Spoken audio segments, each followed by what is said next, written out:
Good evening, everyone. Welcome to the FearFans Podcast. I'm your host, Don Elmy. With me is Nick and Joe. And so, yeah, we've finally we're covering a Saw sequel. We've covered the first one about a year ago, and I'm surprised it actually took us long this long to get to Saw 2. Well, if you really think about it, though, it does kind of make sense in a way, considering last year was the first Saw's 20th anniversary. Now Saw 2's 20th anniversary is coming up. Yeah, that's right. But I don't know, I just wanted to cover Saw movies a little bit more frequently moving forward because we've been covering like all the sequels to the Scream franchise. So Yeah, of course.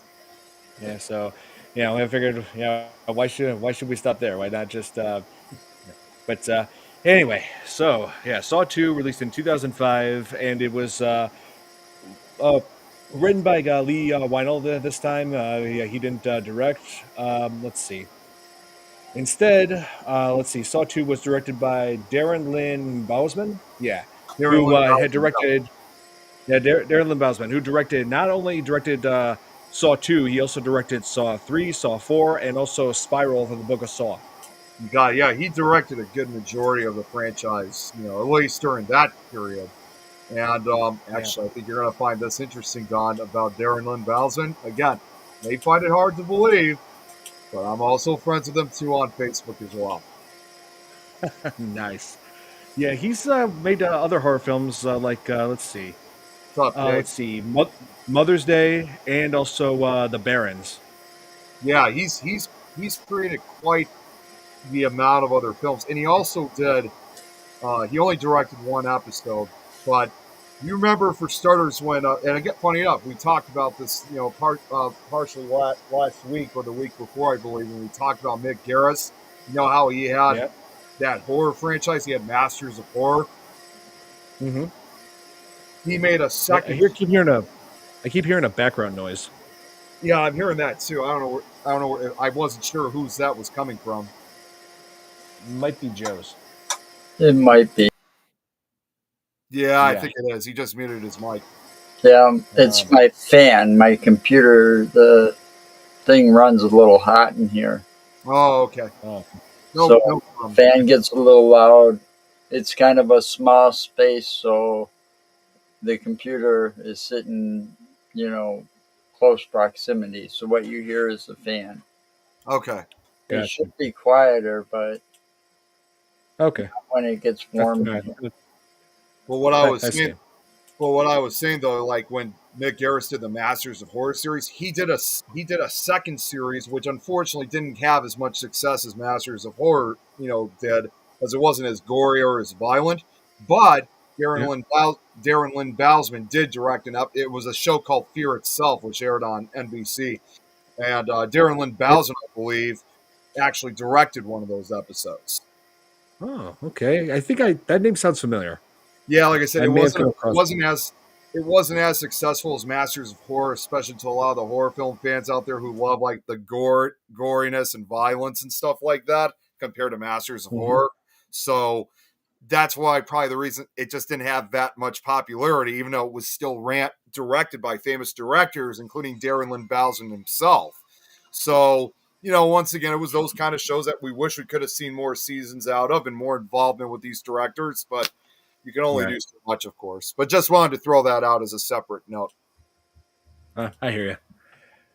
Oh yeah, and let's see. So, yeah, Saw 2, like I said, released a year after the first movie because the original one was a low budget film, but it made big in the box office, over $100 million, and this film, the sequel, had a less I think about 4 times the budget, if I remember this correctly, but and it made about 40 million more than the first movie did. So this was also a huge hit. Yeah, at least, yeah. It's probably one of my favorite. Oh, Big Ol' Tom! Hey, Tom. Hello, Nick. Hey, Jeremy. It's good to see you, Tom. I'm coming for you. I'm coming for you. Oh, I know you are. That's why you hear that? He wants to play a game. Yeah, right. He's the Minecraft Nick bounty hunter now. That's right. To quote the great Scary Terry, you can run, but you can't hide, bitch. Yeah, Scary Terry. Bitch. Yeah. Oh, what's up, guys? What's going on? I just gotta say, oh jeez, Rick, he sure says bitch a lot. Yeah, well, maybe if you weren't such a bitch. I mean, Oh my God, Tom. that's the first But time I've done that voice in a while. So It has been. It really has been. what's up, Joe? yeah, How you doing, Tom? I'm doing. I'm fasting for my blood work tomorrow. So Oh, it's that's all part of the blood pressure issues I'm having. So How are you feeling? Speaking of which, I'm okay this week so far, even though I was very much tested with my blood pressure today with the boss. But yeah, it's okay. okay. That's Last week I was just feeling it. Like when your blood pressure rises to a certain point, you feel it from like the bottom of your neck up to the top of your head. And I was going through that last week quite a bit. And the doctor did say he wanted me to stop drinking, so you guys aren't going to be seeing me drinking beer anymore. I know it's sad. I'm still going to drink when I go out, just not at home. Oh, Pam? Oh, hey, Pam Wellington. How's it going? Is that a new viewer? I don't know if I've seen her before. I think so. That name doesn't look familiar, but yeah. Regardless, Pam, welcome. Thanks for tuning in. Yeah, we always love you. Thanks for tuning in. Yes. So Saw 2. Yeah, this you get a whole lot more into Jigsaw's backstory, and you see a whole lot more of Jigsaw. Like he's conversing with Detective Matthews, played by Donnie Wahlberg, who we were just talking about last time on Fear Fans when he was making a brief appearance in the opening scene of The Sixth Sense. That's right. Oh yeah. Oh yeah. It was more than just the opening scene, though, wasn't it? Like they flashed to it a couple times in the movie. At least a few times. Yeah, there was. That's true. Yeah, but yeah, maybe the opening scene was the main portion that he was in. Right. Yeah. But yeah, there were a few flashback sequences. But yeah. But in this film, he has a much bigger role. He's the lead, and he's plays a detective who was working with the rest of the team to go after Jigsaw. Oh, here, hey Thomas, how's it going? And these games are more twisted. Oh yes, definitely. I want to play It's like yeah. So they managed to track. It's like they seem to track down Jigsaw. Like Jigsaw's apparent reign of terror is apparently over, but nope, he has more victims who are like who they see on the monitors, which includes Detective Matthews' son, Daniel, who was in a house with a whole bunch of ex-cons who have to find an antidote to a nerve gas that they've been breathing in. Oh yeah, and so it's a racing against time. You got to mention that those cons that he was in that house with were all arrested and set up by Detective Matthews in the first place. Yeah. Yep, that was revealed later on in the film. Yes, so yeah, so he was pretty much putting Daniel in hot water at that point. That's the first time we met that one character too. The chick, what's her name? Amanda. Yeah, the one that went on to other things within the Jigsaw realm. Yes, it was revealed later on that she was Jigsaw's apprentice in the end. Yeah, like that. I just love the twist in this. Like, it's like sure the twist in the first film was pretty mind blowing, but this took that and doubled. It just doubled in the second one. But yeah, and the opening, and of course, as with all these Saw movies, there's always like this opening scene where it shows like from this film forward, there's always like an opening scene which shows like some sort of a death trap, and in this case, it was like with a character named Michael, who turns out to be a police informant and was rigged with this device that would has like a mask with spikes in it, and if he didn't dig the key out of his eye in time and to unlock that thing off his head, it would shut on him. And yeah, it did not go well for him. No, usually doesn't go well for any of them. Yeah, really. Oh, hey, Billy. Oh, I mean, don't worry, Billy. You're just just a few minutes late, but yeah, it's whatever. We're just starting, so you're good. And I won't be on the whole show either. By the way, I'm kind of popping in for a little while, and then I got to go to bed. But oh no, I understand. It's all good, Tom. I had to make an appearance. I haven't been on here in a bit, so. Yeah. Well, hey, I appreciate it. Yeah. Oh yes, that eye trap was definitely brutal. But you know what's the one trap that everybody always talks about in this movie? everybody, and that's the pit that was full of those syringes. Oh my god, yeah, like Yeah. Nick, is Nick muted? Either that or he lost his voice. Thank God he lost his voice. Yep, he lost his voice. He's probably talking to somebody on the phone or something. I don't know. Oh, maybe. I was hoping he would join in on this part because I had plenty to say about this needle pit scene, but we'll come back to that when he's But I like how like the whole thing about the SWAT team they fight. It seems like they finally tracked down Jigsaw, but so we get into like Jigsaw's like origin story, like what drove him to set people in traps. Yeah. Yeah, It was like I mean, it was revealed in the first film that Jigsaw was a cancer patient named John Kramer who had an inoperable frontal lobe tumor, and his doctor was Lawrence, one of the victims in the first film. And then Jigsaw decided he was going to take his own life, like driving his car off a cliff, but he ended up surviving it. And he decided, you know what? I need to teach people the value of human life. Those who don't value their life don't deserve life. That's his whole motive. But it was also to prove to himself that I think that the will to survive and live is a powerful thing. Mm-hmm. You know, if given the right circumstances and you're put in the right circumstances, that will to live will make you fight to live. Yeah. And survive. Yeah, like he does bring up. Oh wait, this movie never revealed what happened to with Gordon and Adam. Oh, it actually did reveal what happened to Adam at least. Gordon they stayed for later. It makes sense as you watch the series, but they did manage to find Adam's rotting corpse in the end inside that bathroom where the whole thing started. That would be Nick's wet nightmare. Oh, Jesus.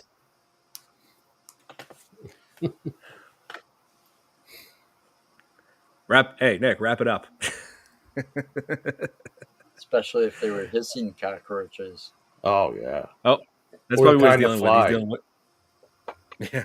Sorry guys, I had to take an important phone call, but I cut it short. A call from the president. Oh, okay. Yeah, everything's fine. Everything's good. Yep, that was me. I was talking to Nick. Just want to let you know everything's good.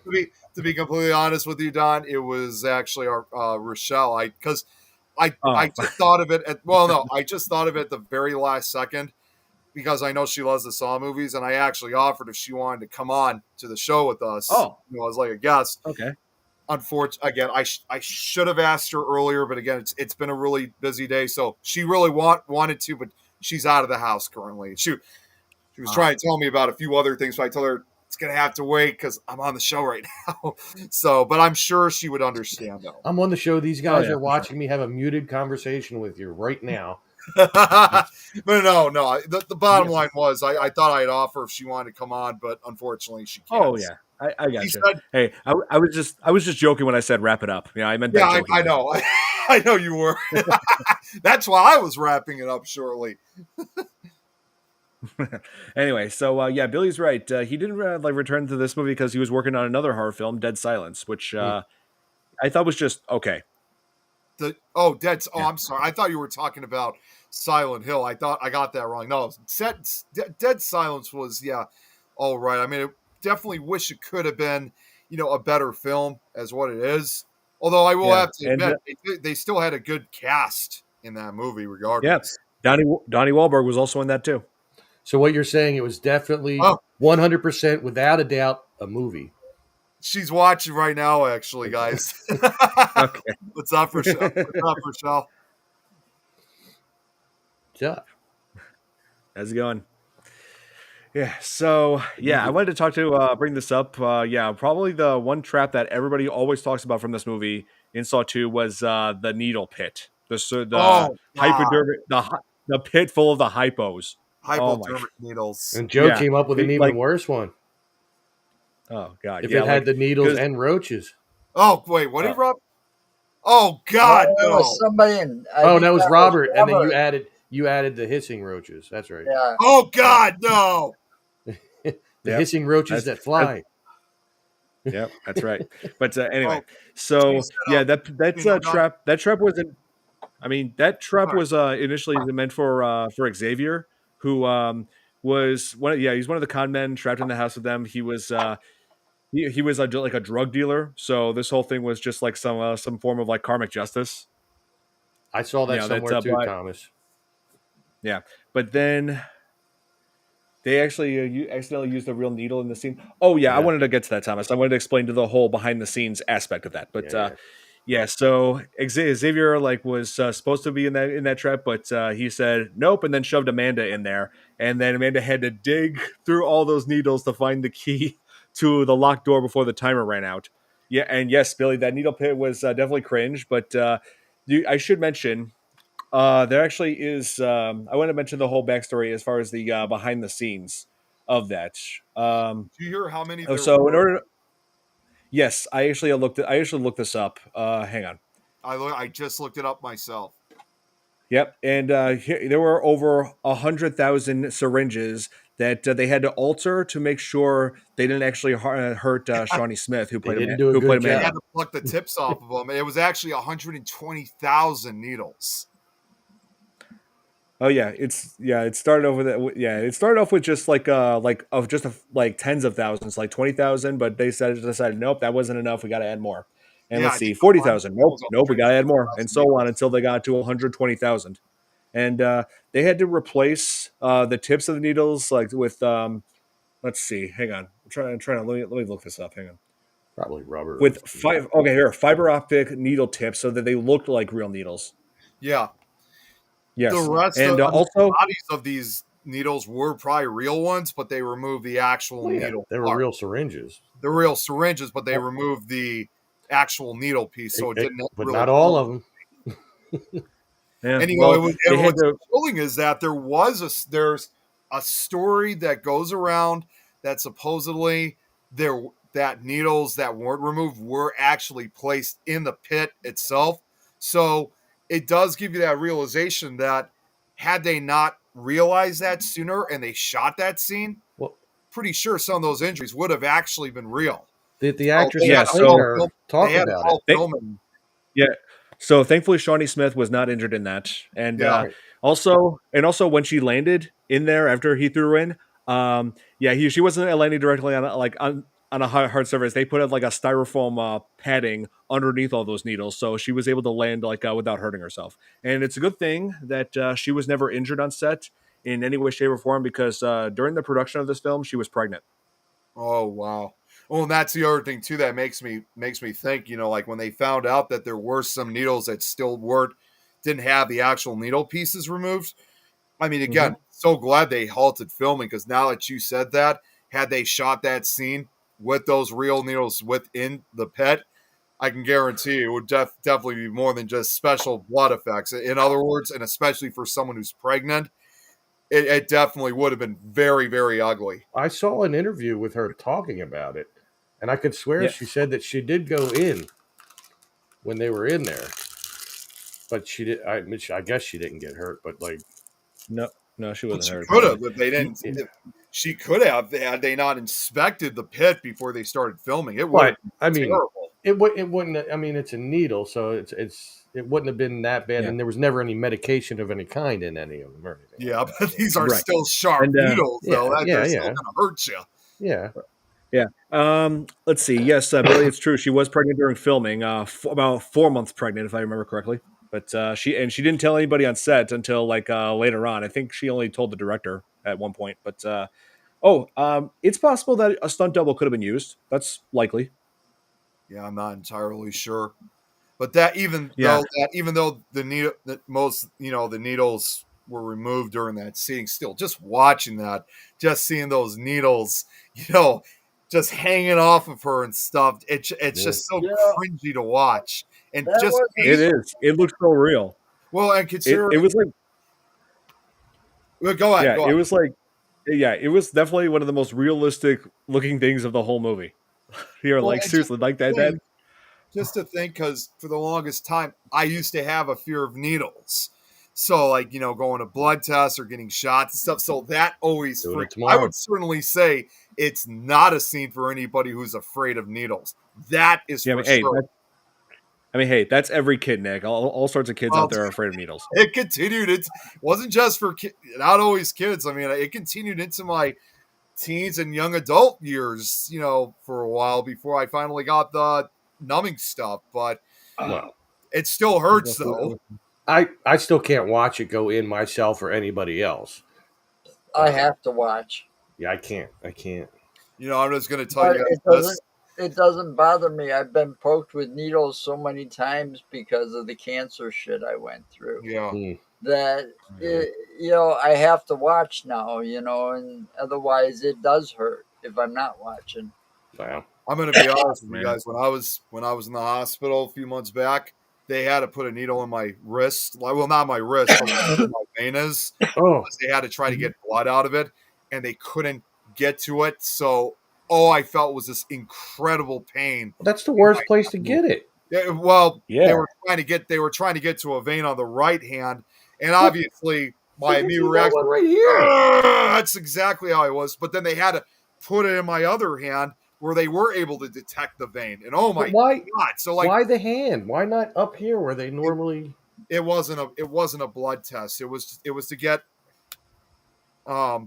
I forgot exactly what it was for, but it was for a very important reason. They had to get blood out of a vein on my hand. But man, when I watch that scene now compared to what happened to me a few months ago, it feels even more realistic to me. Oh, Robert. Oh boy. Man, I don't know about. We don't need to know that about yourself, man. Here, Billy was asking me if I know what Uma Thurman. Yes, crashed a blue convertible apparently into a palm tree. Yes, I remember that. I've never really watched. It's funny. I take it back. I've only seen pieces and parts of like Kill Bill with Uma Thurman. My dad loves those movies. Both movies are great. I love those movies. Yeah, I don't know what it is. I know they're extremely gory, but I just could not get myself into it. But my dad, he loves Kill Bill 1 and 2. Never watched them. They are awesome. They really are. They suck you in.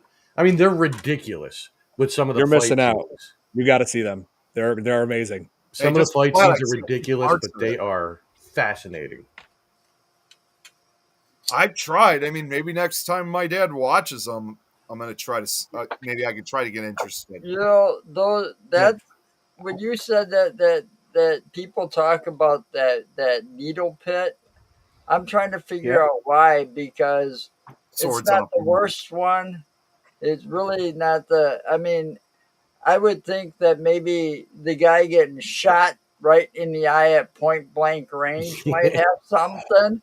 Yeah. Or when the chick walks in the room and there's that trap hanging from the ceiling, and she puts her hands in there to try to get the needle. And can't get it out. Pulls out, and after that, she's trapped like this, and she's starting to get cut. Yeah. You know? Literally I have feel to like peel that your one own skin off to get out. Yeah, I feel like that one was 100% avoidable. If she had bothered actually looking like, of course, I can understand that she couldn't like play the tape because she didn't have the tape recorder with her. There was a tape that she could have listened to that may have helped her solve it. But if she had taken a second to look, she would have noticed that the blades were there. If you put your hand through there, you're gonna get cut. Like, yeah, just you know, one like hand if at you a time just and push the blades up. it's likely. But I mean, you got to realize though that syringe was sitting there just right. So then you got to realize to be sitting like that, it had to be attached to the glass somehow too. yeah, you had to find a way to detach it, like knock it off a certain way. Don't pull it up and unplunge the whole thing. Like, what are you doing? Yeah, it just spilt all over the thing, and it's like, how do you she must have felt really bad after that because she couldn't even give herself a shot to cure herself because she was trapped and it all spilt out right in front of her eyes. Exactly. Yeah. What was her name? Addison. That was her name. I got to say just one more thing too about that needle pit scene. I mean, the one thing that does kind of freaked me out a little bit when I watched it. I mean, it's one of those scenes I really think to myself, "Jeez, I hope that hasn't." We certainly hope that nothing like that has ever truly happened in real life, and hopefully never will. That's always something that's sometimes a little concerning to watch, like because you have all those crazy horror film fans out there, and I'm thinking to myself, "Geez, I sure hope no crazy killer or torturer is going to take that as a use for real life torture or something like that." So it's an awesome scene, but at the same time, I'm always a little worried. What's up, Josh? Hey, Josh. Yeah, I can see where you're coming from. Oh, Billy, the one that Billy's referring to, Saw 3. Yes, they definitely upped the gore in that one. Yeah, they did. That to me, I mean, yeah, I've only seen the first 3 Saw movies, of course, along when we saw Spiral done, which I know a lot of people have different opinions on the Saw movies. Like, some of them say that some of them are good, some of them are bad. And of course, well, not just the first 3 and Jigsaw. We saw the one from 2 years ago. So I think to me, the first 3 movies are probably the best, but I would say Saw 3 was definitely. Wait, is that the new one? Oh wait, you're ordering it. I just ordered the Blu-ray of it. So that's awesome. That's going on my that's going on my collection. Well, see, that's the general rule of horror films, though, is that when there's more than 3, the first 3 are always the best, and then after that they suck. Even with Nightmare on Elm Street. 3 was the mecca, and then I had to cover. I actually, when I showed you guys this, I had to cover the lower part because that would have listed my address, and I'm just like, there's no way in hell I'm up. Yeah, that's right. I might stop by your house. You don't know. Yeah, he could be the. He could. He's coming out. Tom, Hey, Tom, I'm not worried about you coming to my house. You're cool. Hang out, watch a game or something. But anybody out there who was, there's all sorts of people online who could be watching this, and I'm like, putting my address out there, no, that's not happening. He's coming after me, Don. In Minecraft, and he's trying to put me in. Wait, what? That's in Minecraft. That's because you keep trolling him. Yeah. He's going in an obsidian cell. I was going to say, not only does he want to kill me, but he wants to put me in obsidian prison. So I had him in there once. He comes after me, he's going to come after you. I had him in there once. I let him out. He wants to play a game in there. That's right. So I had him in there once. I let him out of the kindness of my heart after like 5 minutes, and then he went out and did right away what he got put in there for. I was having a party. No. And I also, not only that, one more thing, Don, is I also when I got freed, I also took down the obsidian too to prevent it from rebuilding it. Here, but I have an obsidian maker. So. He has a copy. Who does? Cool. Billy. He just sent me a picture of his copy that he's got. What I was originally saying was, I definitely would agree, because out of all the movies, I would say Saw 3 is definitely the goriest one I've seen. I mean, for the longest time, I used to say it for Saw 2, but Saw 3, that really got intense. And that's probably, I would say, aside from the original one, that's probably my favorite sequel. Yeah, they get more graphic than that as the series goes on. I'm not surprised. Yeah. Saw 3, after Saw 3, it gets worse. It really gets worse. Sure it does. For those of you wondering, his address is 1313 Mockingbird Lane. Yeah, that's totally where I live. Yes, right. Let's see. Yeah, and also like for Nick, for example, there was an opening Jigsaw trap where these people have to cut off parts of their body to put in a scale. Like whoever gave the most is released. Yeah, they have to cut parts, not necessarily parts, but pieces of their skin, literally. Yes, I don't want to spoil what happens, but it's truly gruesome. Basically, I'd cut off my belly and I'd be free. Numbers, it's tattooed onto them. Well, no, I'm not talking about that. I'm talking about cutting parts of them off. Oh, yeah. Well, no, you know what I mean, though. Yeah. Actually, the smart move would be to cut parts off of somebody else and put them on your scale. Yeah, not that simple. They were both separated by a wall. Oh, never mind. Yeah, they were separated by a wall, just as Trump wanted to. Yeah, that's right. I put up a wall. They need to cut off their own flesh, their own parts, in order to survive. Well, then I'd just cut off my belly, put it on the scale, and I'd be free. Yeah, Jesus. What about all your beer, though? I could start all over. There you go. Yeah. You know, like, I'm gonna have how to do make. you- You know what? You know what? Just for that, I'm gonna have to come up with a comment for my next speech to describe you as being the most interesting man in the YouTube world.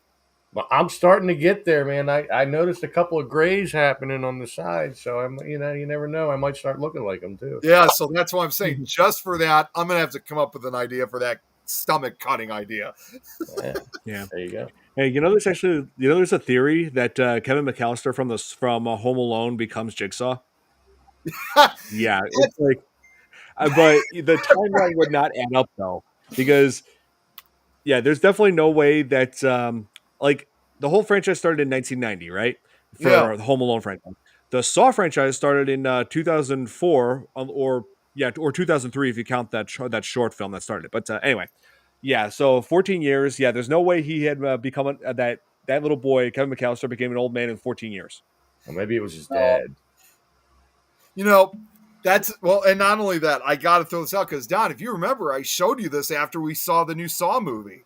Then let's not forget Tobin Bell. You saw the new Saw? What? You saw the new Saw? Did you see it when you saw it? Yes, we saw it. I saw it when I saw it. Okay. Belly Blaster 3000. I like that, Robert. But I was going to say, let's not forget Tobin Bell. A few years before he started doing the Saw movies, I told you, I showed it to you after we saw this, the Saw X movie, he was even in an episode of Seinfeld running a record shop. And right. And he had Kramer and Newman and mock him. Yep. That explains why Jigsaw started going after people. It's because of Newman and Kramer. Or as I would say, hello, Newman.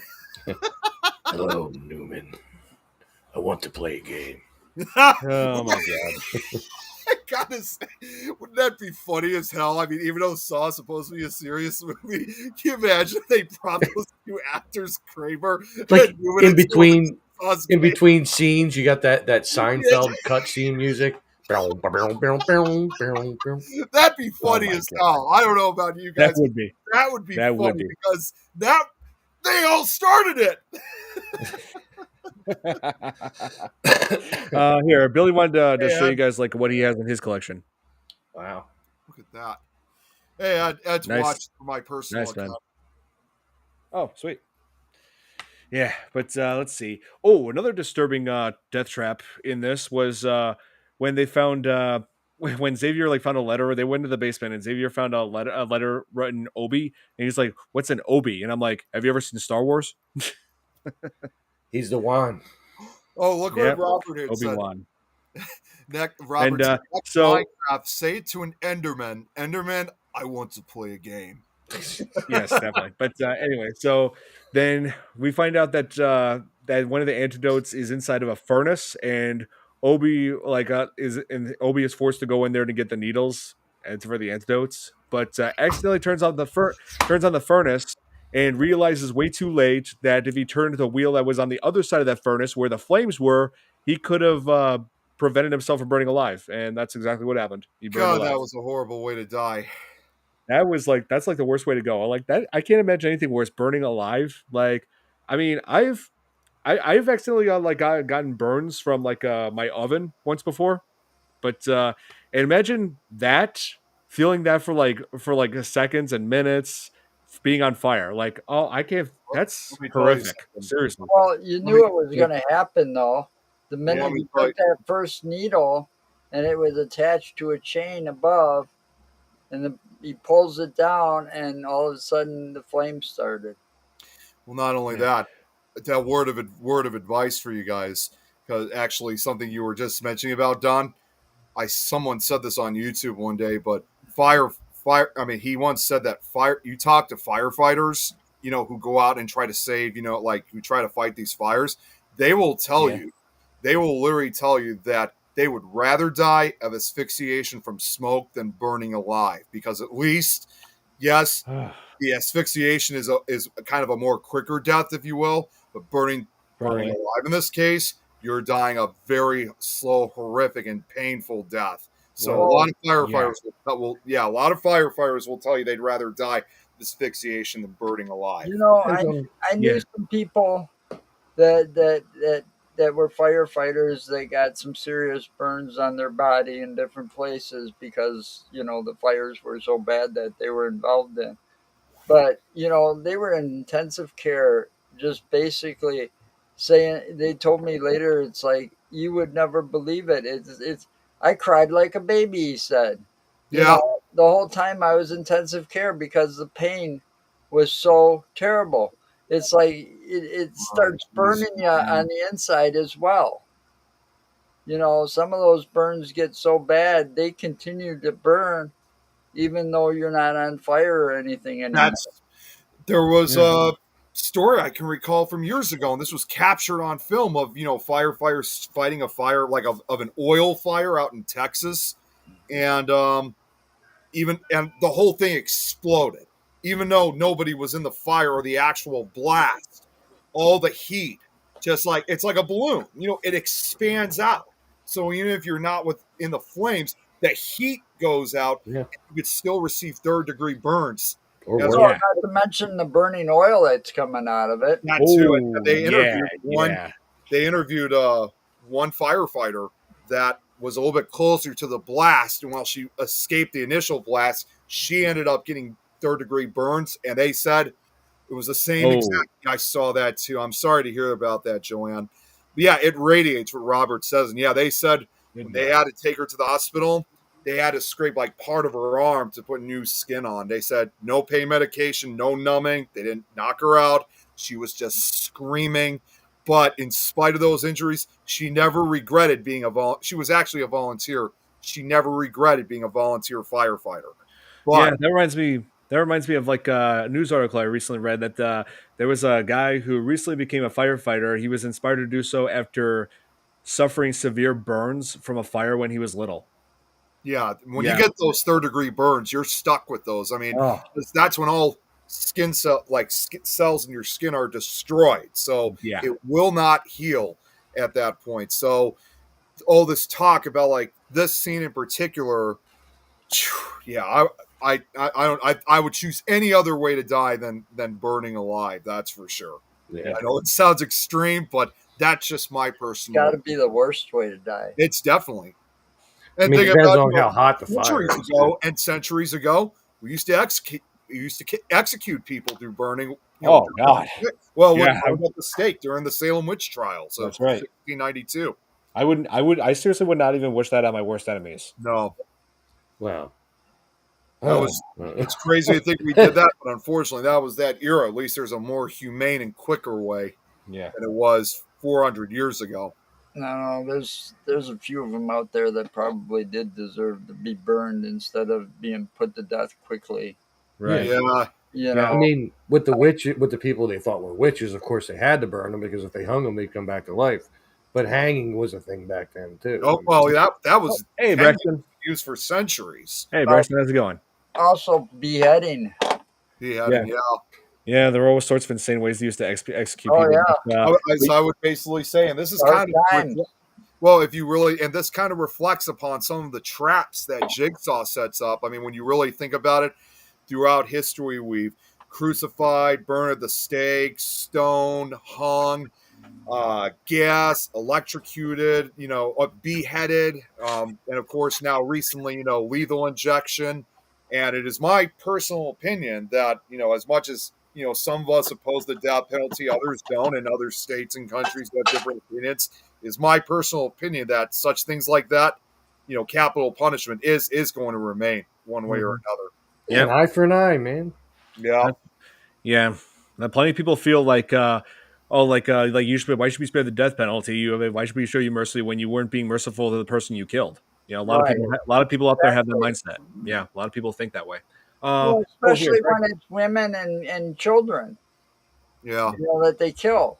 Yeah, and Brexit says the homes from the Salem witch trials are still there. That's true. That is true. They're Salem today. There's still homes from. They're still there. In fact, the most notorious of those buildings is what's known as the witch house. That is, believe it or not, the only known structure still standing that actually had involvement with the Salem witch trials. There are other homes that existed, but this one actually played a crucial role to the witch trials. I wonder why they call it a witch house. It's weird. Well, there was it's a lot of story. Oh no, I'm just too. sarcasm. I'll cover that for I've heard about that one, Braxton. Yes. Oh, so okay, so the whole point of this is that Obi's death in this film was arguably the most painful of all. Yeah. Seriously. And also I came across like a clip. Somebody made a clip years ago of that scene, and it shows like the fire happening, but the outside, the exterior, like before they broke the glass, and somebody threw in this audio right here.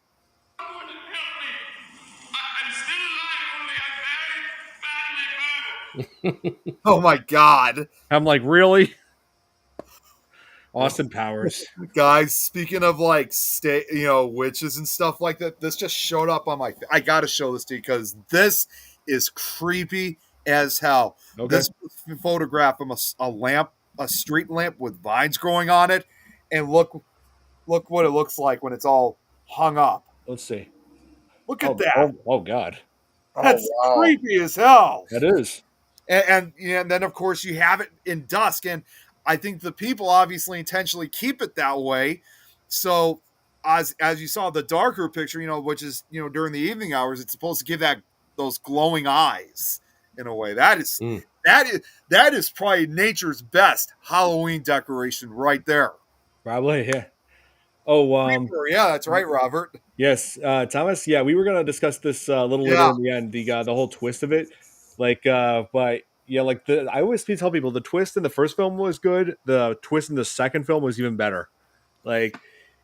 So they've been monitoring what was going on with the ex-cons in the house, along with Daniel and Amanda, and watch them getting killed in those death traps on the monitors. But then they the police team, they bring on to their tech units to trace the signal as to where that's coming from, the video feed. And so they go to a house, which turns out the whole thing was just pre-recorded. They were playing back tapes from another location through a VCR. It wasn't live at all. They were those people you saw killed. They were dead this whole time. And that footage, all the events in that movie already happened. Yeah, the footage occurred 2 days prior.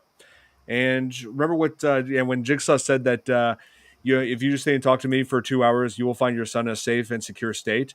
He was inside of a safe at the that factory, with them the whole time. He was just feet away from that whole team. And he would Matthews had his son there the whole time, and that timer that was counting down, that was the timer to unlock the safe that Daniel was in with an oxygen tank. He was in there all this time. And Jigsaw essentially kept his word that his son was safe, and in this case, his dad pretty much failed what would have essentially been the easiest test / game that anyone would have had to endure. All he would have had to have done was sit and talk with them. Exactly. Yeah, exactly. But he let his emotions, his rage, get the better of him. Just beating on Jigsaw, breaking his finger, and then forcing him into a van to drive him to the house, and also using it, basically using him like you're abusing a GPS, like saying, "Where is it now? Which direction?" Just wouldn't you if he had your son? Yeah, I mean, I would be enraged. I mean, I would be mad as all hell. If a cycle like that had your son, wouldn't you be like, you wouldn't have freaking out. Patience. Oh, I mean, patience, my ass, Not to mention that house that he took him to. Let's not forget, he said it was the last house on the left. Yeah, that's true. Yeah, so that was a little nod to a particularly brutal horror film from the 70s, which I will say for the record, I prefer the remake over the original because I feel like the remake had a much better ending. I've only seen the original Last House. I've not seen the remake yet. And I like how it also has from Breaking Bad. Oh my god! So yeah, there was this character from Breaking Bad. I'm trying his Aaron Paul was his name. Let's see, he played Jesse. Yes, Jesse Pinkman. Yes, I like how he was in it.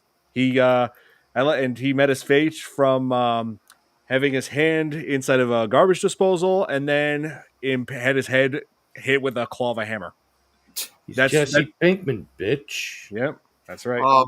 Real quick, I just wanted to get. I'm sorry I haven't gotten to the comments here because again they're not showing up. Oh, hey Irene. Hey, Irene. Oh, you caught a cold. Hope you feel better soon. Yes. Well, catch a warm. You'll feel better. You caught a cold. You got to catch a warm. Yes, that's the best way. Ed here says, and I don't know if Ed's still watching, so I apologize when I didn't respond sooner. This is going back to when we were talking about fire injuries and stuff. Just to he said, "This is true. The nerves will continue to be damaged. Then, as the nerves begin to heal, it feels like burning in needles." Yeah, that's true. Like there are nerve gases that could actually affect the human body like that. It's legitimately terrifying. It is. It's really one of those situations, like those type of death. I mean, like one of those death throes, if you will. That at that point, once you're on fire, you'd wish you were dead immediately. Yeah. Seen that there picture of the Les tree. Fear and Darkness Falls. Oh yeah, that's right. I remember. Yeah, I'm gonna duck out, man, because I got to get to bed momentarily. I have to be up early, get my blood work, all that stuff. And, I got you, Tim. All right. But I just wanted to stop in, say hi to everybody. Good to see all you guys, man. Yeah, I appreciate it. Yeah, it's good to have you on. Take care, all four of you. Yeah, I'm one all of the four. All three of you. Well, I mean, I'm looking at the Robert's screen, watching. and there's 4 people on the screen, and I forget that. I mean, Robert's watching, and so is Irene. Well, but then I was going to say also, this way. I was going to say, good. or no, the comments are this way on YouTube, right? They're this way. Oh, nope. So this side. And if you're on Facebook, then they're underneath. So for all of you under there and over there, have a good night, and I'll talk to you all later. All right, cool. Good night, Tom. All right, good night, Tom. See ya. Take care. All right. Yeah, release that darn cold that Robert says. Yeah. Let's see. I'm trying to figure out what other traps because let's see. I'm like because later on Xavier went crazy, just like trying to like after he discovered that what Jigsaw said in the tape, the numbers to the combination to the safe where the antidotes are in, the numbers are on the back of your mind. And so turns out that Jigsaw had put numbers, a tattoo of a number on each person, and those combined are the combination to the safe. And I'm guessing he has to follow he mentioned rainbow, and also each number on each person was a different color. So I'm thinking, okay, so he has to follow the same colors as the rainbow in order to get the combo. First, I thought to myself, even if he's so desperate and wanting to find out what the numbers are, my first thought was, even if he's looking at the numbers, which exact order are they supposed to be in? But now I understand that they were different colors. Yeah, that's right. And here, Braxton said, "I've only seen the parody of Saw in Scary Movie 4." Oh, yeah. Braxton, if you decide to start watching the Saw movies, you're in for a hell of a time. Yes, the Saw, I forgot I had the Saw case over there, but yeah, the Saw franchise, it's worth seeing. It definitely is. Yeah, especially the first 3. It's some are better than others, but the first 3 are always been my favorite. And also Saw X, the most recent one, which serves as a in between sequel. It takes place after the events of Saw 2, but before the events of Saw 3. So. And they're going to extend it more with the next Saw movie. So that's going to be a direct sequel to Saw X. To me, the way how I see it is that Saw 3, they ended the franchise too soon, ending with John Kramer's death. They killed him off basically too early. So I think in a way it's like, whoa, don't spoil the movie for him. I know, but we do spoil at times though. But what I'm trying to say though is the fact that they're making these new movies, it's almost like they're trying to make up for all those lost years, to feature more John Kramer before. So I think that's where I think the franchise is going right now, is to feature more with them before he had his replacement. Well, think about it also. When you sit there and make a movie, you're on a budget, right? So you got to follow this budget. You got a timeline and all of this. And it goes back, you can go back to the classics. Look what happened.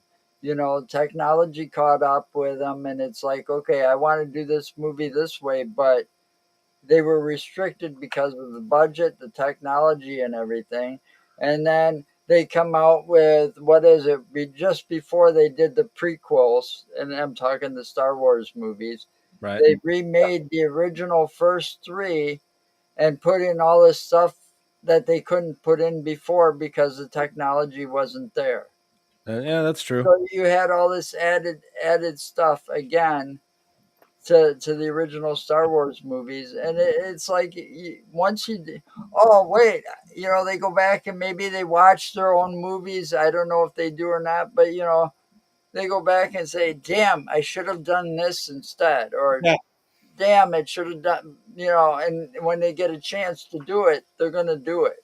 Yeah, but the Saw franchise is like known for having plenty of good twists and turns in this. Like, yeah, there was a lot of twists and turns. Yeah, there was, and some of them are absolutely brilliant, especially the one in this film. But Squid Games, I still gotta see that show. And also speaking of shows, season 2 of the Last of Us. I was going to ask you, did you watch it? I'm going to watch it tonight. I didn't get a chance because I was too busy the day before, yesterday and the day before. But yeah, I'm watching it tonight. I'm not going to say anything, but I'm just going to say right now, I was so excited when it was premiere, although I had to wait a few hours because, unfortunately, the basement actually down here was quite a mess earlier that evening. So I was going to have to, reschedule, clean. Now it's cleaned up. But what I will say, though, is that I'm not even joking, I literally had to wait till 2 a.m. to watch Last of Us because my dad was using the TV upstairs, and again, the basement was a mess, so I had to wait until he was done. And I had to work the next morning. Mm-hmm. But you know what? The sacrifice of watching the season premiere of Last of Us was totally worth it. You're gonna like it. Yeah, I hear they adapted a couple of particular scenes from the game very, very well in this. So yeah, they did. Yeah, scenes from the game that I know all too well because I've played the game, so I know every single thing that happens in the game. So yeah, I'm pretty smug that the people who haven't played the game but are watching the show, it's like, yep, I already know what's going to happen. So the only thing about season 2 in this case, if you probably haven't heard, there's not going to be as many episodes as season 1 was. Unlike season 1 where there were 10 episodes, in this season there's only going to be about 6 to 7 episodes, I think, this time. Yeah. But I will tell you this, ahead of its premiere, the show has already been renewed for a third season. Hell yeah. It will be a season 3. Oh. All right. Okay, so anyway, back to back to Saw. Oh man, what more can I say about this movie that hasn't been already said? I mean, the effects in it are really good. It has some tons of shocking moments.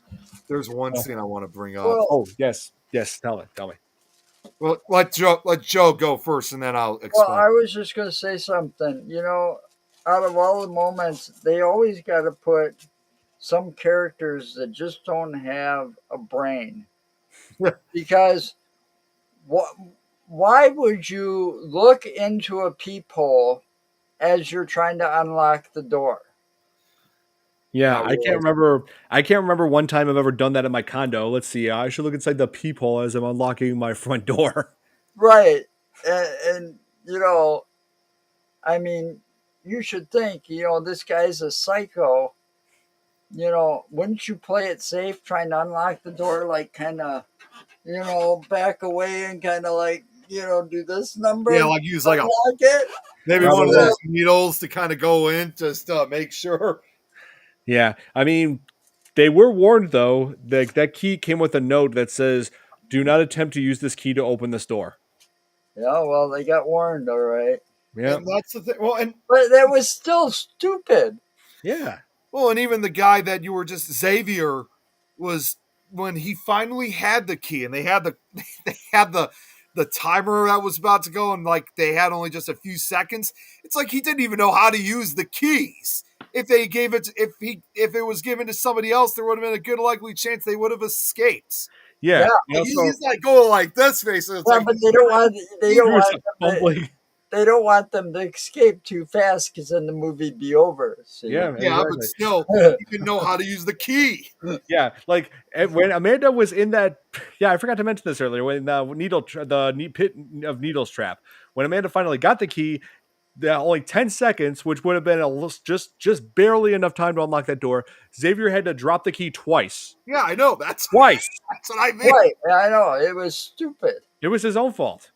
I mean, Yeah, he was the one who didn't even he's know the one how who to should use have. the key. I mean, he's the one who should have been in that needle pin in the first place. That one was Oh, intended shit. for him. That one was intended for him. Yeah. But no, he was a coward and he just threw somebody else. I would say, when it comes to something like that, I get it. When you're in a moment like that, yeah, we'd all be panicking, and there are times that our hands would be shaking because we're so desperate to get out. But this guy, basically, his reaction and the way how he was handled was even worse. Yeah, exactly. Then he went full on psycho on everybody. You know, he killed Jonas later on. It was his fault. Well, like I said, there's always that one dude in those movies that's just totally stupid, totally worthless, you know. Yeah, no, really. And also, there's a chance he could have helped Addison when she had her hand stuck, but no, he just left her there to bleed to death. And even though it doesn't show her that she actually died, I'm pretty sure she did, because that kind of blood loss, I'm pretty sure. I mean, well, inside your wrist, there are veins and arteries that could kill you within seconds if they're cut. Exactly. That's what I was about to tell you about, Don. That other scene involving the glass box and just those blades that are in the glass box, and that she's trying to she tries grabbing the antidote, and you know what she could have done to prevent this. I mean, yeah, it still would have involved injury, but it probably wouldn't have been as brutal as if she just stuck one arm in, and if she just like could have pushed maybe parts of the blade so she could reach in more, she could have done that. If you know what I mean. Like, yeah, maybe like knocked it from a certain angle. She could have like maybe somehow try to stick her fingers just like to push the blade away. Maybe. But at this point, you're already forgetting one thing. All these people are panicking because he already told them on that first tape that there's a gas or something that they were already inhaling, and they've only got so much time before that gas, you know, starts to make them die. Right. You know, so you're going to be in that panic state the entire time you're trying to get out of that room. That's right. Yeah, that's true. The one thing that's going to be in the back of your mind is I've got 3 hours to get the hell out of here or I'm dead. Yeah, pretty much. One way or the other. Yeah, they're pretty much like doing whatever it takes to like try to find an antidote. Like that's all she was focusing on, getting that antidote. She wasn't thinking straight. She wasn't thinking about the blades, nothing. But when the guy came to get the number off of her tattoo, he could have smashed that box or something with something around there. He could have. He looked like he was a pretty strong guy too. Yeah, I don't think he gave a damn one way or another. Oh, he didn't. But it's just one of those things that you think, you know, the more people that survive it, or the more people that are alive to help you, the better chance you got. Right. There was one other scene that I forgot to mention. I was going to say one more thing about that. Just seeing. Go ahead. Just one more thing about that. It was, I don't know what it was to me. It just looked so much more even graphic that as her hands continue to be cut with the blade, her wrists continue to be cut with the blades, and with that blood dripping down, and it makes her face literally look like that. It's like being covered in blood, but it's really the light that's coming through, giving that illusion like that there was blood on her face. But I don't know what it is too, but if you look very closely, especially in the still photos or in the scene in general, like from the film, where it just looks as if her blood that's dripping down her arms. Yeah. It almost looks like it starts becoming a lot more darker looking. And it was cooling, yeah. I don't know what it was, but again, just that scene and the blood becoming darker as it drips down her arms. That is just, to me, just so painful to look at. It is. It had some realism to it, yeah. Well, she definitely didn't have much time before she was going to die. But it was so slow again. One of the girls was already collapsed dead because of the poisoning. When you think about this in some of these movies and some of these, different horror films and stuff like that, people that slash their wrists and stuff like that, they do it for a reason, because there's like a main artery right there. And if you cut that main artery in your wrist, you can bleed out within 2 minutes. Yeah, you're done. Same thing like in the neck. There's the carotid artery. Carotid artery is right, the big one in your neck. And if that, Yeah, that's one of the biggest that's one of the primary arteries, because that artery, the carotid artery, is responsible for transferring blood between the heart and the brain. Right. So in this case, with her wrist being cut, it obviously cut both of her arteries. So that probably caused her to literally bleed to death in minutes. Yes, you're right. It probably happened on camera, and you do hear her scream in the background. But when those screams, stop, that obviously means that she probably died shortly afterwards, because it's just brutal to look at that. It was. When we forgot to talk about earlier was when they were raiding the factory, which they were led to after Matthews remembered what that device that Michael had, bless you, the death mask. It listed the company that it was from. They traced it to that company, which was an abandoned steel factory where Jigsaw was at. He was just operating from there. When they raided that factory and the SWAT team goes in, they have to go up the stairway, right? There's caged walls on both sides of the stairway. And at the top of the stairs, there was the puppet that came in by tricycle and was doing that laugh. The door closes behind them, and only one of those three members of the SWAT team that was in there survived, while the other two were electrocuted because he did go against the walls. But what did happen, though, was also pretty painful. He tripped. No, yeah. I had to play it. Yeah. He tripped a wire like this. One of the stairs was rigged, and it pushed against his shins and broke both of his legs. And I'm just wondering just how powerful that rigged stair step was, because those underneath your shins is the tibia, which is the second strongest bone in the human body, and that breaks out at about a force of about 1,000 psi. So that fixed that rigged stair had some serious force in order to break both of his legs like that. Yeah. I gotta just say real quick, that clip I just found of the puppet. Somebody here said in the comments, "This would scare Shaggy and Scooby shitless," and I love the response, because I know this is from Family Guy. You're right, Scoob. We're dealing with one sick son of a bitch.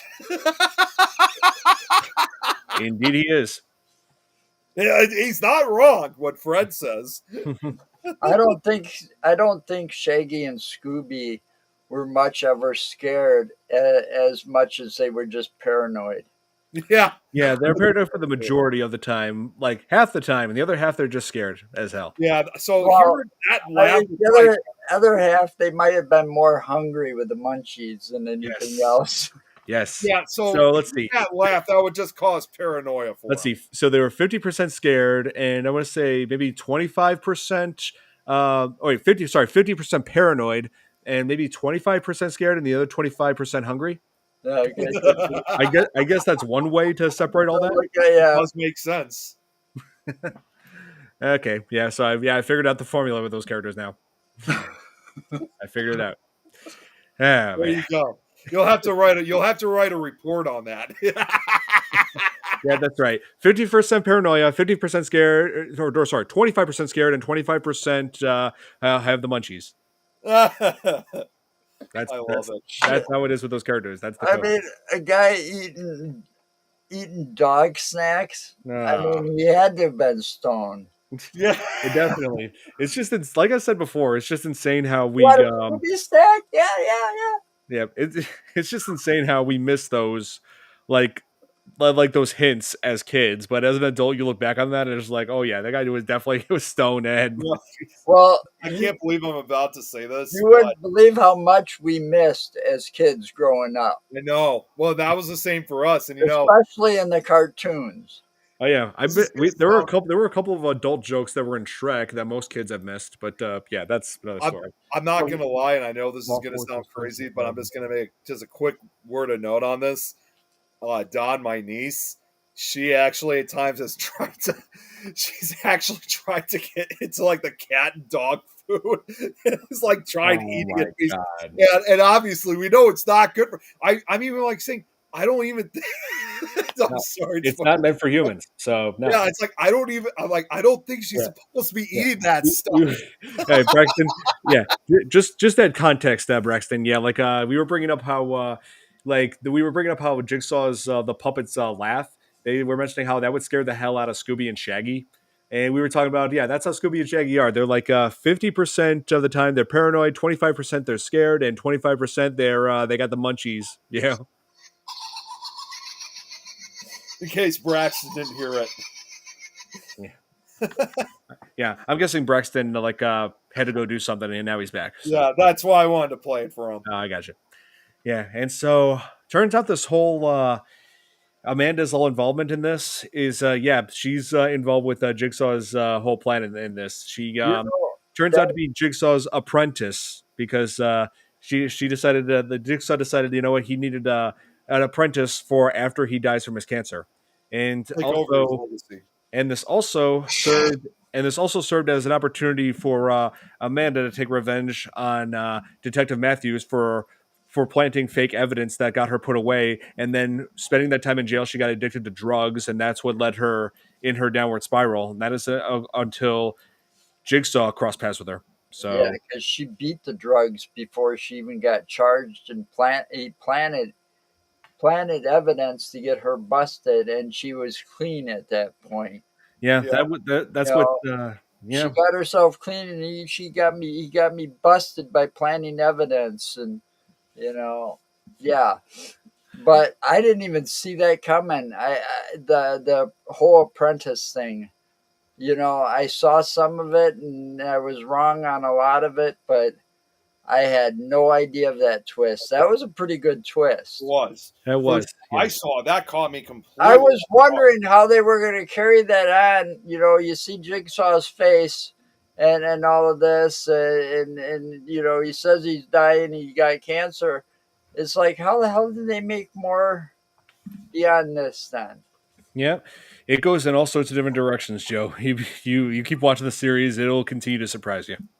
Well, I don't usually watch more than 3 because after that they usually suck. Well, not in this case. They turned out pretty good. Some exceptions because didn't the Dream Warrior series, the 2 Nightmare on Elm Streets, weren't those after 3? It was Dream Master and Dream Child. Right. Yeah. Those were just meh. They were all right. They were okay. Let's see. I wish I can go back to the 70s. Oh yeah. I wish I me too. I was gonna say I wasn't even born in the 70s, and I wish I could go to that. I wasn't born in the 70s either. Yeah, but I was alive during the 70s. Yeah, well, no, I was. We weren't born to the 90s, so that's why I wish I could go to the 70s. I would probably want to go back to June 15th, 1975, so I could see one particular film. I think I already know what this movie is. What was that? Jaws. Oh, Jaws. Oh, that reminds me. Yeah, maybe if I go back in time to 1970, hey, maybe I'll be able to meet my dad because he saw that premiered in downtown Chicago with his buddies. Don, just a reminder. Speaking of which, I'm keeping an eye on it, but considering this year that Jaws is turning 50, there's no doubt in my mind they're probably going to have like another one of those AMC showings at the theaters showing Jaws for the 50th anniversary. Now I've already seen it. Now, yeah, I was going to say now I've already seen it myself in theaters, but I thought how cool it. You know all too well that that's a movie I'm willing to see every year because that's essentially a summer movie, and I would love to have you, Rochelle, and everyone else come out so you guys can it for yourselves. We could. Yeah, Braxton makes a good point here. Yeah, you see all kinds of things in cartoons that you don't get away with in these days. Yeah, it's true. Yeah. Oh, 80s would be a good decade to 80s experience as too. well. Yes. Good one No, experience. I'm not just talking about the movies and stuff. I'm talking about the cultures of back Culture, then. music. Yeah, just everything. Clothing. Oh my God, the clothing. Parachute pants. Yeah, it was like all futuristic stuff they had. Yeah. And and I'm actually going to throw this out Why for you make me feel old, Nick? We could experience, let's see, Hawkins, Indiana, the Upside Down. There's all sorts of things in the 80s we could see for ourselves. Girls who can lift cars with their mind. Well, and also one thing I'm going to say this for Braxton. Girls that had hairdos, they could do just about everything. You know, say one thing they made Marge Simpson looks her hairdo small. I'm going to say one thing about regarding what Braxton had said, saying like when kids' cartoons had smoking, drinking. You know what? I could just think to myself already. And what I'm about to, this is probably the earliest cartoon. It's also an animated film it's probably the earliest one that I know of. It came out in the 1940s. And let's not forget, of course, it was also at that time one of Disney's first full-length films, obviously Pinocchio. You remember during that scene on Pleasure Island, they were drinking, they were gambling, they were smoking cigars. Yeah. Nick, there's plenty of things from old school Disney that did not age well today. Yeah, I know. That's what I'm saying. If we were to get into that, we'd be discussing it all day. Yeah. Why do you think they changed some things in the remakes and the live action movies, such as the cats from Lady and the Tramp? Let's see, Dumbo. They got rid of the crows. So yeah, there's all sorts of things. But yeah, like I said, we could go in. We get into that. We'd be here all day. Yeah, but anyway, so that was Amanda's motivation. As far as bless you. Yeah, she wanted revenge on Detective Matthews, and in the end, she did. She had him trapped inside that very bathroom from the first movie. Yeah, he said, "Now you're the one who's trapped and alone." I remember watching that, like when they showed the bathroom with the first one. I mean, it made me jump up like immediately the first time. I was like, oh, it's the bathroom for the first movie. Yeah, where they have the rotting remains of Adam and Zepp. Yep. Well, of his foot. No. Zepp's body is in there, but Lawrence's foot is in there. Yes. Oh, here. Yes, I totally agree. I agree, and I'm thankful that nightmare is over. I am thankful that they're doing the right thing and getting rid of that show. That'll bring that up again, huh? I still want to reach out to the producers and company of that show, literally saying, burn it, send it to hell. Yeah, burn all copies. Yeah, send them all to hell. Yeah, no, take it off HBO Max, burn all copies of it. Less Velma, more Last of Us. Yes. Exactly. Oh man, and also to the people to Naughty Dog, give us a Last of Us Part 3. I demand it. I told you they're going to make a season 3. No, I mean the video game. Oh, the video game. I thought you meant the show. Yeah. Naughty Dog, get cracking on the Last of Us Part 3. And I demand one more announcement, because we're talking about Part 3s here. I just want to throw this out. This was announced just a few days ago, but it is officially announced a few days ago that Beetlejuice 3 is officially you said the name 3 times. Let's go. That means I got to come back. It's officially in the works. How the hell are they going to do that? Hey, I have my ways. Hey, after all this time, I can still make people entertained. In other words, Beetlejuice is officially going to be a trilogy. Hell yeah. Well, I'm not surprised, but they should have stopped. Should have stopped. Well, the second one was I just came back. The second one was good, but the first one was better by all means. Yeah. And when it's like that, and Michael Keaton's getting old. What? Yeah, Wait, what did you say? He ain't going to be able to do Beetlejuice forever. Watch me. Hey, Anthony's watching. Hey, what's up, Anthony? Hey, Anthony. Yeah. So, hey, I had to come back for a third film because, hey, everybody keeps saying my name, so I gotta. I mean, let's not forget, 3 times is truly the charm. Yep, say it once, say it twice, third time's the charm. Here, I'm gonna go in there. I'm gonna scare him real bad. Just watch out for all those. Yeah, see that was the other big mistake they made. Yep. You know what Braxton said. I agree with that. You know, they had been trying to make a sequel for several years. Yeah, but they should have done it a lot earlier. Yeah. Before some of the actors from the first one were either, passed away or no longer, Yeah, it's true. Or too old to reprise their roles. Well, one of them is now a convicted pedophile. So they had to stop him from coming back. So screw that guy. Well, I can see that happen. I understand that, but I'm not even going to say his name. I mean, I like that character. When their caseworker. Mm-hmm. Yeah. And they didn't even bring. But they couldn't. She was dead. Gina Davis. Oh yeah, Gina Davis. Yeah, was the actress, and then I don't remember who the guy was. Alec Baldwin couldn't come back because he was going through some legal problems, and because of that movie. I'm guessing if he couldn't come back, then Gina Davis wasn't interested in coming back. Yeah. So. Well, Gina Davis looks quite old now too. I'm pretty sure she'd appreciate you saying that. I'm sure she does. And then I'm trying to think of. There was one more actor who was in that movie who's passed away. She's been over 100. Blanche Maddox. Yeah, her last film was Mars Attacks, another Tim Burton film. Yeah. And also, should we cover Mars Attacks on here, or is that just more sci-fi comedy? That's more sci-fi comedy. Yeah, that's what I figured. Let's see. Oh, one movie that we definitely are going to be covering real soon, getting back into Stephen King, because it is springtime and lots of high schools are starting to do their prom season. You guys know where I'm going with this. Carrie. That, which also reminds me of another movie we should carry. I'm a big Stephen King fan. Well, in addition, I don't read books. I hate reading books because they put me to sleep. But I've seen almost all of. I love that reaction.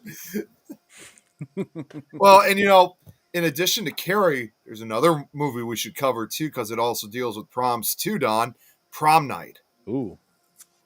Okay. Oh, I'm sorry. Like somebody I've been messaging just got back to me. Since it's Autism Awareness Month, I'm going to back to my grade school to talk to a class about autism. The person I'm in touch with, my pre-K teacher, she just got back to me. That's why I was looking over there. But what? It's interesting. My dad, as usual, he was watching CNN earlier today, and they were actually they did a segment about autism saying that it's really increasing. And it's interesting. I didn't know about this. I mean, I thought it didn't really matter, but they said it's also starting to increase with, people of like other ethnicities, backgrounds and stuff like that. So it's becoming a lot more diverse, which I find interesting. But they're saying like 1 in 34 kids now, by the time they're age 8, they're most, 1 in kids that are at the age of 8 and over have autism. So, but would that be because,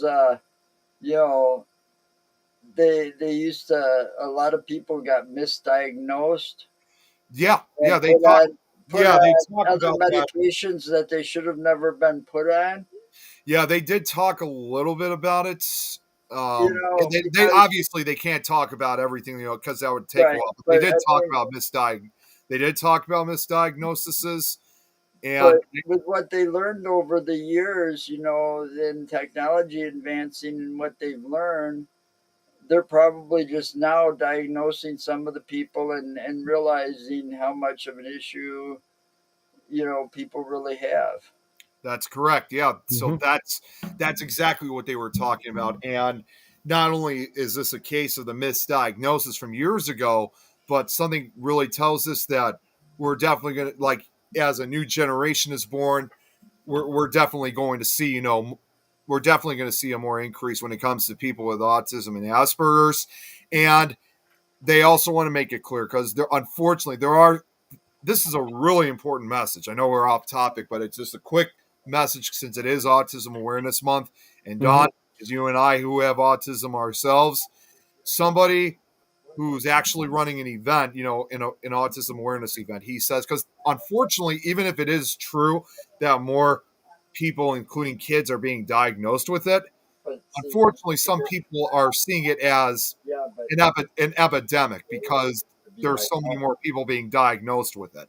Let me tell everybody out there, including Bella Ramsey.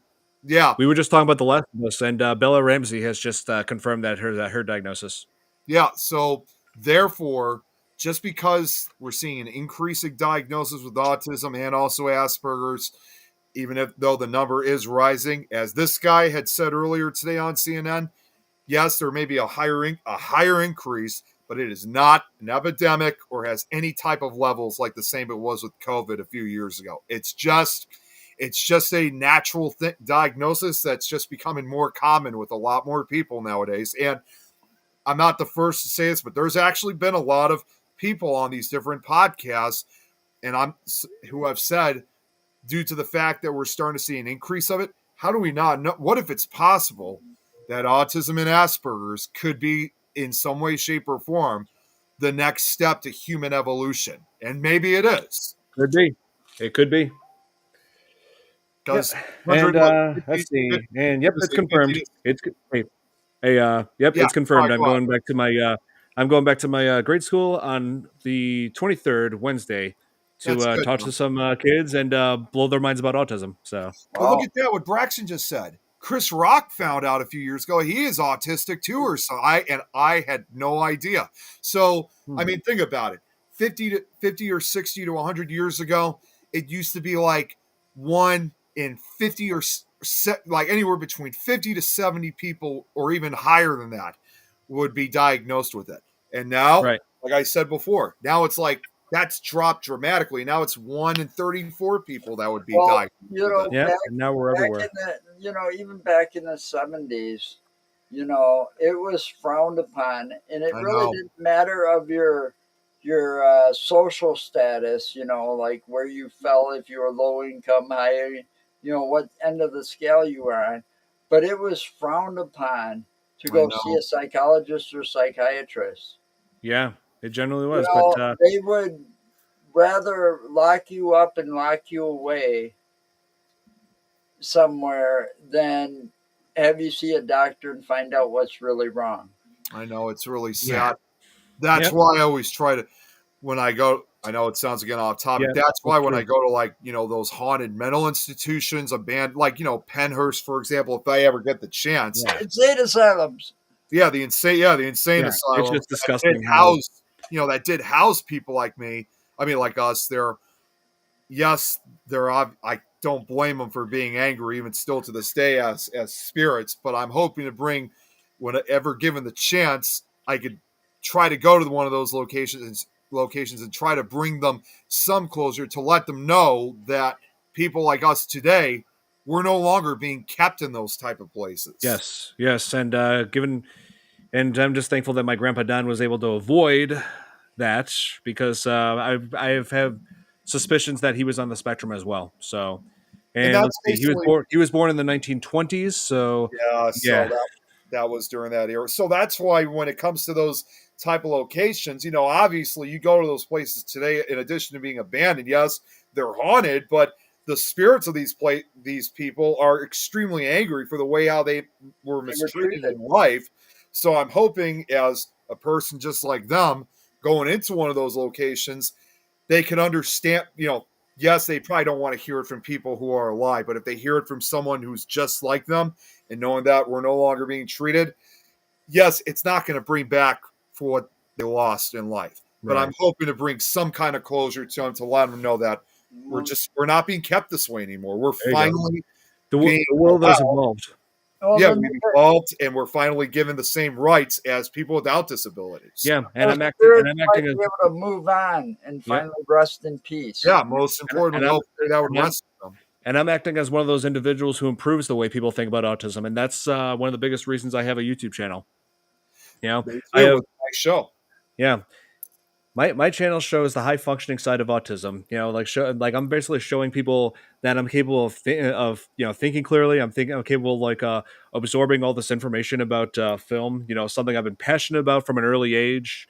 Then like and the fact that we were able to do such like things that people would consider extra very unique, like my reading ability that I've had since I was 3 years old, being able to read Yeah. novels back then, like not. And I've asked like if any when people learn to read, and some people say like probably 5 or something, be able to read on my own, but I read a lot sooner than that.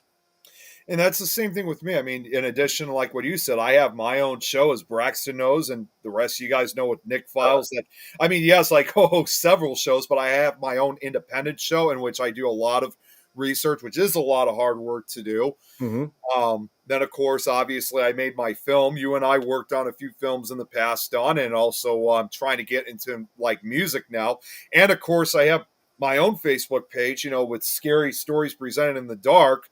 And of course, not to mention all these investigations and stuff that I've been doing. And just like you, people were trying to stop me from following my interests, when I was younger, especially Mm-hmm. paranormal side of things. And I was even scolded for it numerous times, but I never regretted my decisions. I continued onwards, and look where I'm at now. Now I'm still heavily involved with the paranormal field 20 years later. Yeah, and basically like I'm just combating bigotry because of all that ignorant nonsense that people were saying about me when I was little. And you know what I do in response? Everything they say I can't do. They say I couldn't go to high school. I did that. They say I couldn't go to college. I did that. I can't drive a car or own a car. I did that. Can't get a full-time job. I did that. Own a house, own a home. I did that. Well, there's nothing you can't do. That's Exactly. That's the whole point. That's the whole point. Best part is proving everybody else wrong. Right. Yep. I've disproven all bigotry, all of it. They misdiagnosed when I was married to my first wife. She had a daughter. She was misdiagnosed.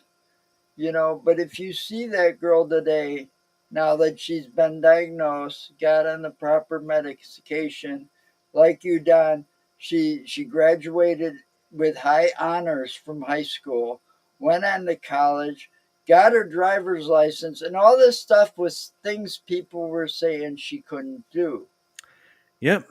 I just love seeing, and now she's like on her own, got her own kid, married and all this stuff and living a good life.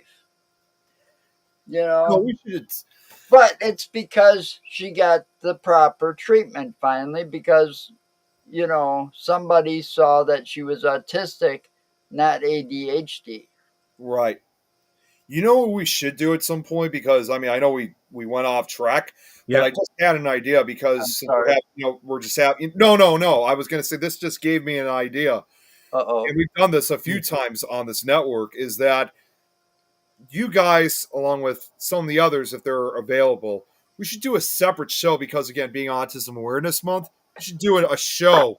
Just like a one night only show focusing on autism awareness. What do you guys think? I like that. Obviously, just got to figure out which. I mean, Thursday nights obviously we can't do because those nights are completely filled. But actually, you could do it Thursday. Huh? We could just do a special episode of the deck, and that would be the. That's a good point. And it'd be done before you have to be on Supernatural Talk. I have an idea too. We have a 2-hour slot, and I have a better idea too to add to it because. As you know, Lois has done a few shows on autism awareness. Well, I thought, why not at some point? I mean, whenever we want to do this episode, I'll talk to Lois and some of the other UK show hosts and see if there's a night they'd be willing to cancel one of those shows so we could do an autism awareness show together because they've done it before. I think we get a lot of people coming. Not to mention, I'm sure Jeremy would come on if he's able to, and Nikki too. On Thursday, if we substituted for the deck, well, Mark's definitely going to be there. And, Mark used to drive these disabled people. That's right. And that's what I have. Transit. He used to drive transit in Madison. And he had everybody from, severe physical disabilities where they had crutches and stuff, but he also had the ones that had like autism, and they were on the lower end of the spectrum where they would lash out if their routine got disrupted, or they would, so he's worked with these people and seen some of this stuff firsthand too. Oh, I believe it. I definitely believe it. Mm-hmm. All right, so yeah, like I know we kind of went a bit off the rails here, but yeah, like it happens. Well, yeah, it is Autism Awareness Month, so yeah, it was a very important topic for us to bring up. Yes, but yeah, Saw 2, a worthy sequel. Like I like it just about like it, I feel like it is as good as the first one. It's as far as like horror movie sequels, this one is definitely right up there. Definitely. Yes, I don't care what Rotten Tomatoes says. I disagree with Rotten Tomatoes on so many things. I've never really looked at Rotten Tomatoes. I don't pay attention to their ratings. Yeah, I mean, Rotten Tomatoes gave Home Alone like a 70 something. Now I'm thinking anything below 90 is unacceptable. I know, it's crazy. Here, let's see what's let me just pull up. And they gave that to Home Alone, and now Home Alone's considered an iconic Christmas movie. Exactly. Oh, here, Saw 2, 38%. 38%? Yeah, come on. It's been like on documentaries and stuff like that. What the hell? 38%? Wait, I just thought of a childhood favorite here. Something I brought to your attention earlier, Nick, because you said you never seen it, and that's Sandlot. What did they give Sandlot? If you give it anything below 90, I swear to God. What? 65? 65? I mean, yeah, I mean that may be a fresh, but still, that's relatively low. What the hell? Sandlot has a 65 on Rotten Tomatoes. Come on. Okay. That goes to show Rotten Tomatoes, you're killing me, Smalls. That goes to show you that the people that were running it don't know shit. No, yeah, they don't. I know. Yeah, put me in charge of it. I know a good movie when I see it. Well, they don't even have. I don't even know if they have it or not. I haven't watched regular TV in years. But back in the day, there was only like 3 channels because there was no cable. And they had Siskel and Ebert on late at night. I loved that show. And they used to review the movies. And man, I disagreed with them sometimes, but very rarely did those two ever agree with each other. Yeah. Well, I did like Roger Ebert. Me and him did have similar opinions. So the guy was brilliant, no doubt. Right. They were brilliant, and you could actually take one or the other's opinions and basically say, all right, yeah, I'm going to see this movie based on what they say. Yeah. Because they say it's a good movie, all right, or one of them say it's a good movie, I'm going to go check it out. And then normally you wouldn't be disappointed because they were that good. Right. Oh, yeah. For years, my dad is like, whenever I talked about a certain movie, my dad referred to me as like Mr. Ebert for like having these opinions, and when a crazy thing, like a couple years back when I was about to do this show, there have been a few occasions where I tell my dad, okay, I'm going to start the podcast soon, just so you know, and just in case I can't talk to you on the phone, Dad, I'm just about to be on the show, so we're talking about this movie, and he's like, go get him, Mr. Ebert. I still think you should have done one for each category, or at least a couple of categories. Sci-fi, action. I've had thoughts about that, but the horror genre is just one of the biggest genres out there, and also this network focuses a lot on paranormal. Paranormal fits with horror, so I just thought it fit. Yeah. Well, I'm just saying, so does sci-fi, paranormal. Yeah, sci-fi has some horror aspects to it. Some do. I mean, I know that it's primarily my horror movies that you see right here, but I got a lot of action movies down there. I got comedies, I got sci-fi, I've got international films. I got all sorts of things in this collection. You got those ones that are considered both because you got sci-fi and horror. Like Aliens or Predator. Well, and here's something else. I saw Billy say this earlier. He says that he had Twister and Twisters in his horror collection. He said if they're not.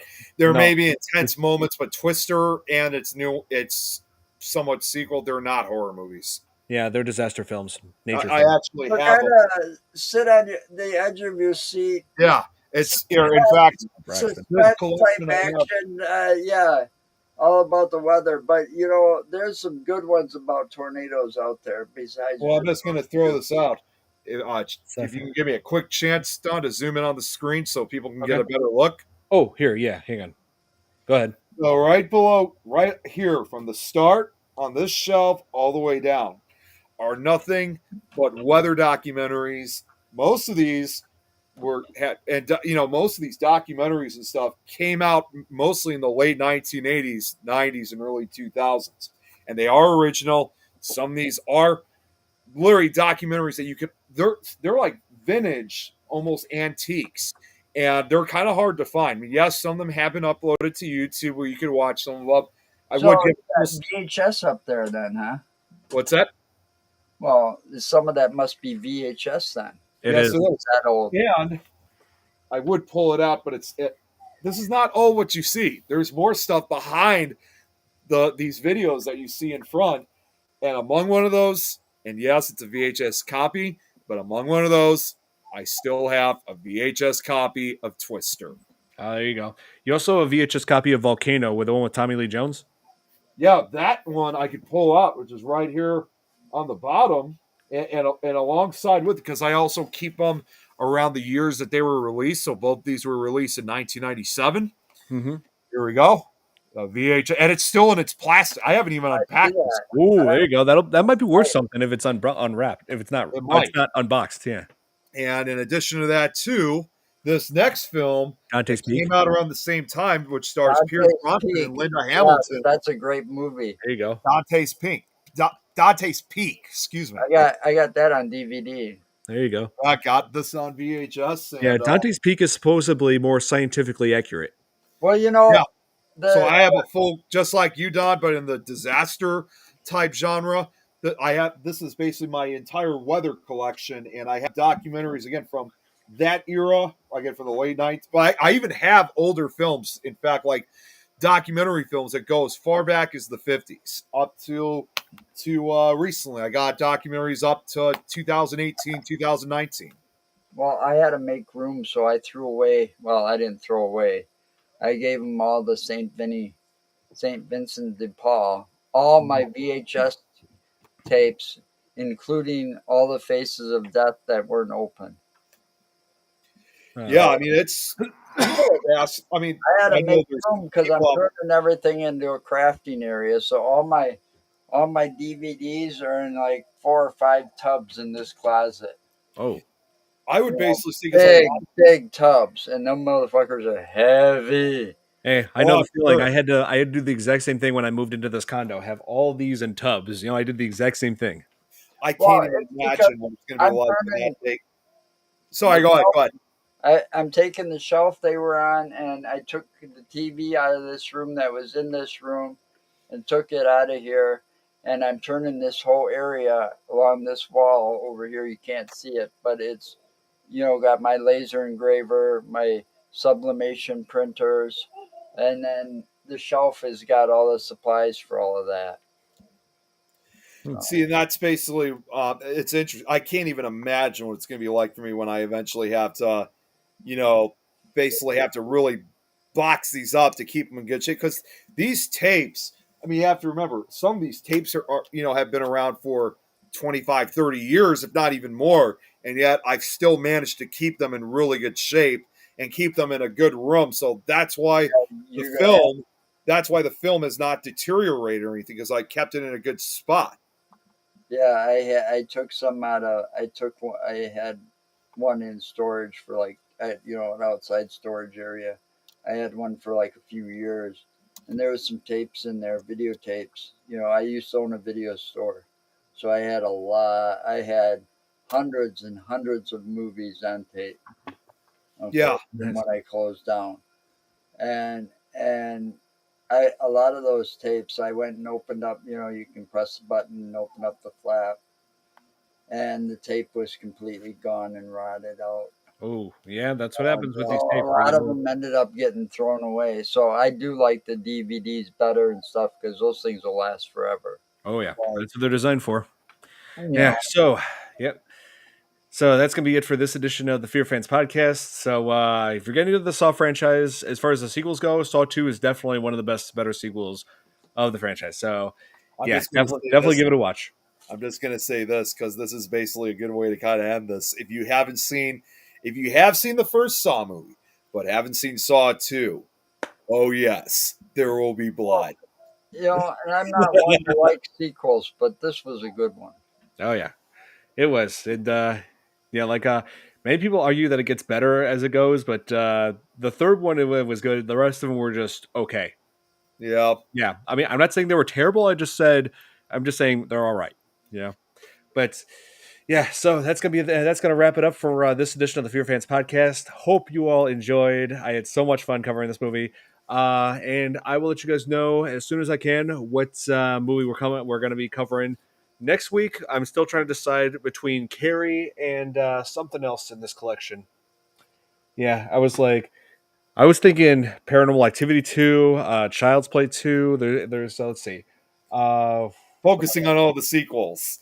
Oh yeah, the sequels too. I know. I didn't want to go overboard with the sequels, but let's see. And there are other options let's see, 28 Days Later. Oh yeah, Cloverfield. So I'm still trying to think of which would be the best choice. So but I'll let you guys know. Oh, also Night of the Living Dead remake. That's another one. Yeah. In honor of Tony Todd. Yeah, a lot of people did want us to cover that. So we met. You know what? I think that we will do that.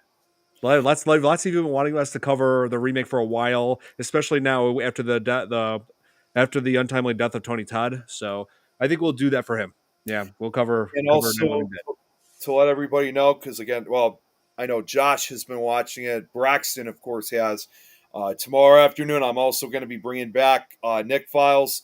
As you guys know, originally I would have been done with the Tri-State Tornado presentation. I know it's been almost a month since the end of. Yeah, I just mentioned that, Josh, prom night. I know I would have been done with the presentation by now, since it's now been almost a month since the actual anniversary, March 18th. But of course, obviously, I had to cancel it for the past 2 weeks because I had my work-related accident involving my leg. Yep. So, with that being said, I'm going to finally wrap up with part 3 of the Tri-State Tornado 100th anniversary, and hopefully, I could finally start moving on to other projects, other historical events. But I also, because I have kind of taken Nick Files in a different direction lately, focusing, ironically enough, on historic weather disasters. Do not worry, for those who have been watching Nick Files, as soon as I get through some of these other projects, which there's only probably about 2 other weather-related ones I want to follow after this one, I will get back to focusing on historic and haunted locations. You guys have my word for it. It's going to take a while, but I will be back with it. I promise you. Sounds good, Nick. Nick Files will be back tomorrow afternoon. Yeah, so hope you guys enjoyed this